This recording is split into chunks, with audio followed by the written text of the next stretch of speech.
नमस्कार दोस्तों, आज की हमारी एक और विजिट है। लगभग 50 पशुओं का डेयरी फार्म कर भैया बढ़िया तरह से फार्म चला रहे हैं और उनने कब से उनकी स्टार्टिंग की, क्या कुछ कैसा है और फार्म कहाँ पर है, सारा कुछ भाई साहब से जानेंगे। तो नमस्कार भैया। नमस्कार जी। भैया जो व्यूअर्स देख रहे हैं उनको आप एक संक्षिप्त में परिचय दें अपना। मेरा नाम आकाश पटेल, ग्राम जी जी। सरपंच पनागर जबलपुर। पनागर जबलपुर। जी जी भैया। भैया तो क्या कुछ जर्नी रही, पहले तो आप अपनी डेयरी फार्म की क्या जर्नी थी, शुरुआत कब से की, कितने पशु की, उसके बारे में बताएं थोड़ा सा। शुरुआत हमने की थी सन 2019 में। सन 2019 में। 70 जानवर से शुरुआत की थी हमने। जी जी। और 70 जानवर शुरुआत की, तो आज की डेट में कितने जानवर हैं एट प्रेजेंट और क्या कुछ ऐसा विचार है उसके बारे में बताइए थोड़ा सा भी अब अभी प्रेजेंट में। हमारे पास जो है टोटल 50 प्लस जानवर हैं जी जी। और अभी को जो भी है आगे बस तैयारी चल रही है और जानवर लाने की। जानवर लाने की,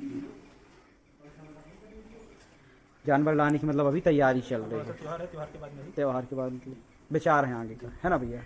तो भैया जैसे 70 पशु आपने मतलब 50 पशु समथिंग रख रखे हैं आपने, क्या कुछ दिनचर्या रहती है आपकी एवरीडे की इन दिनचर्या पशुओं को अपनी काम वही करने टाइम की। से जो 3:30-4 बजे से जो मिल्किंग चालू हो जाती है। जी जी। उसके बाद मिल्किंग के बाद में जो हुआ पानी पिलाना, नहलाना, साफ सफाई डेयरी की। जी जी। और इसमें 9 साढ़े 9 करीब फ्री हुए। इसी तरह दोपहर में 1 बजे 1:30 बजे से फिर मिल्किंग चालू हो जाती है। जी जी। और भैया जैसे 50 पशु समथिंग रख रखे हैं आपने, क्या कुछ इनका दूध उत्पादन होगा प्रतिदिन का आपका भी, क्या कुछ दूध का उत्पादन प्रतिदिन हो पा रहा अभी है अधिकतर आपका। जानवर ड्राई होने के कारण दूध का उत्पादन तो कम है। जी जी। फिर भी कितना हो जाता है करीब। 150 प्लस है। 150 150 प्लस। प्लस। जी जी। और भैया जो यहाँ पे चीज़ें जो आप जैसे भूसा है, हरा चारा, दाना है, इनमें से क्या कुछ आपके खुद के फार्म पे तैयार हो जाता है या कुछ खरीदना भी पड़ता है भूसा उसके भी बारे अपने खुद की भूसा मशीन वगैरह सब चीज होने के कारण अब सीजन में अपनी खुद में। बन बरसिंग भी जाता बोते होगे है। खुद के खेत में तो कड़वी बरसिंग वगैरह भी जो हरा चारा है जी जी। खुद का हो जाता है। हो जाता है। हाँ तो भैया जैसा कि आपने लगभग 50 पशु रख रखे हैं, उनमें गाय अलग कितनी है, भैंसें अलग कितनी गाय हैं। 7 7 गाय हैं। गायों में आपको क्या समस्या आई, आप जैसे कुछ मेरे से बता गायों रहे में थे। सबसे बड़ी प्रॉब्लम आती है जो प्रॉपर सीमन वगैरह जो होता भी है। जी, कई जी। बार गाय उसमें नहीं रुकती है। तो फिर उसका उपाय क्या करते हो फिर आप। अब उनका यही है कि अगर अपने पास कोई बुल नहीं है जी जी। गाय में तो फिर सीमन ही कराते हैं। जी कई जी। बार रुक जाती हैं, कई बार प्रॉब्लम जाती है कि बार बार कराना पड़ जाता है। जी जी। और सभी गाय आपके पास एच एफ ही हैं, एच एफ जर्सी क्रॉस जी। ब्रीड में मतलब।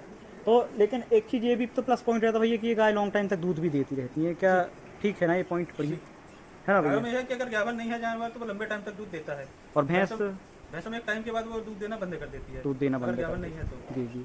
तो भैया जैसे कि आपने 70 पशु रखे, पशु मतलब 50 पशु रखे, पशु आपने कहाँ से लेकर आए ऐसे। लोकल ही खरीदे हुए हैं सब, लोकल व्यापारियों से या जी जी। मतलब लोकल में ही खरीदते जाते हो एक एक दो दो करके।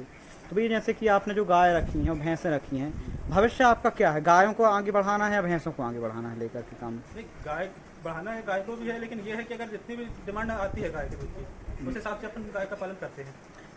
मतलब लेवल बस मेंटेन करना है, अगर 40 डिमांड है अगर जी गाय के दूध की उस हिसाब से जानवर पालते हैं गाय। जी जी। कि तो भैंस का ऐसा कि अपन को उसका रेट भी सही मिल जाता है, अगर फैट में भी दे रहे हैं तो रेट मिल जाता है। जी जी। गाय की दूध की डिमांड नहीं है ज़्यादा।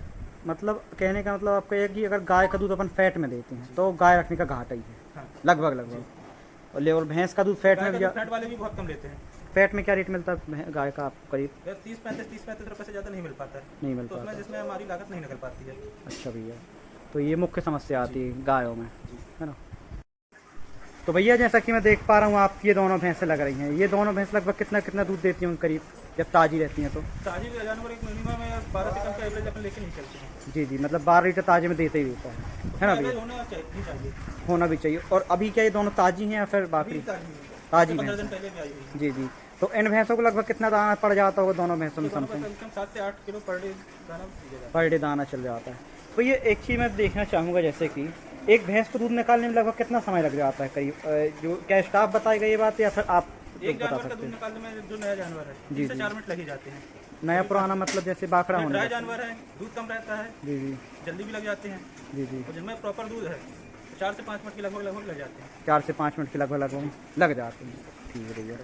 तो भैया जैसे कि आपके पास 50 पशु हैं, इनको मैनेज करने के लिए आपने कितना लेबर स्टाफ रखा है उसके बारे में बताइए। अभी जो है 3 लेबर है, जी जी। बाकी इमरजेंसी में आना जाना लगा रहता है। लगा रहता है। तो भैया ये 3 लेबर को आप क्या कुछ मतलब वेतन लेते हैं प्रतिदिन का आपसे, कुछ उसके बारे में बताइए थोड़ा। इनका जो है 2800 से 3000 रुपये हफ्ते का वेतन दे रहे हैं हम।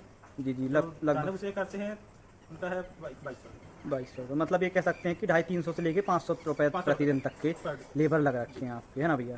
और भैया जैसे दूध उत्पादन होता है तो वो दूध आप कहाँ सेल आउट करते हो, उसके बारे में बताइए। सेल करने जाते हैं। मंडी में जाता है तो 150 लीटर दूध का क्या रुपये रेट मिलता है आपको यहाँ पे गाय जबलपुर का में? मिल जाता है 60 रुपये, जी जी, भैंस वाले का 70 रुपये। इस रेट से खुश हैं आप, नहीं हैं खुश? जब अभी जो मार्केट रेट चल रहा है उसके हिसाब से तो आगे नहीं कर सकते। जी जी।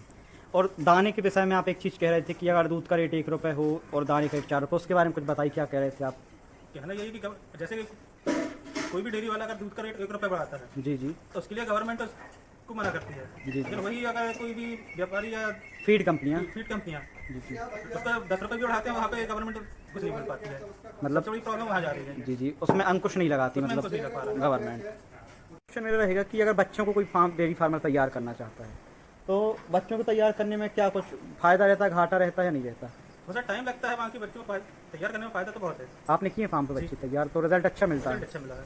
जी जी भैया, प्रॉपर दूध भी दिया, अगर नस्ल अच्छी है तो दूध भी प्रॉपर दिए हैं। प्रॉपर मतलब फ़ायदा ही है अगर बच्चों को तैयार किया थोड़ा टाइम जाए। लगता है, कई किसान फार्मर वो डेयरी वाले उसी कारण तैयार नहीं करते, टाइम लगता है क्योंकि एक नए बच्चे को तैयार होना 2 से 3 साल का टाइम लग जाता है बिल्कुल भैया, दूध घर से मिल्किंग में तैयार होने में। जी जी। मेरा नेक्स्ट क्वेश्चन रहेगा, इस फार्म से आपने क्या कुछ अचीव किया, क्या कुछ कमाया, कुछ उसके एक रेफरेंस के तौर पे बताइए कि आपने कोई डेयरी फार्म ही सब किया है तो उससे सब कुछ बनाया, आप नहीं बनाया, उसके बहुत बारे में कुछ बताइए। अचीव किया है। क्या जैसे लाइक उदाहरण के तौर पे कुछ बताइए, या ज़मीन खरीदी, क्या गाड़ियाँ खरीदी, या क्या कुछ गाड़ियों से किया? अभी जमीन लायक इतना तो नहीं बचा पाए हैं जी, अभी। जी। क्या शुरुआत की, उसके बाद से लॉकडाउन लगा तो ज़्यादा तो अचीव नहीं कर पाए। फिर भी छोटी मोटी गाड़ियाँ वगैरह हो गया, जी जी, थोड़ा वहाँ के अपना ये है कि सब रेगुलर खर्च पानी बढ़िया चल जाता, मतलब एक जॉब करने से मच बेटर काम है। अगर करने से बहुत अच्छा लगा। बहुत अच्छा लगा बहुत ना अच्छा काम, लगा। वही चीज़ मतलब। अपना खुद का काम है, जी जी। सबसे बड़ी बात ये है, और दूसरी बात, आपका हरा चारा सूखा चारा सब सब घर खुद का का हो जाता है तो उसमें प्रॉब्लम नहीं जाती है। प्रॉब्लम नहीं आती। ठीक भैया, जो आपने इतनी शानदार जानकारी दी उसके लिए बहुत बहुत धन्यवाद।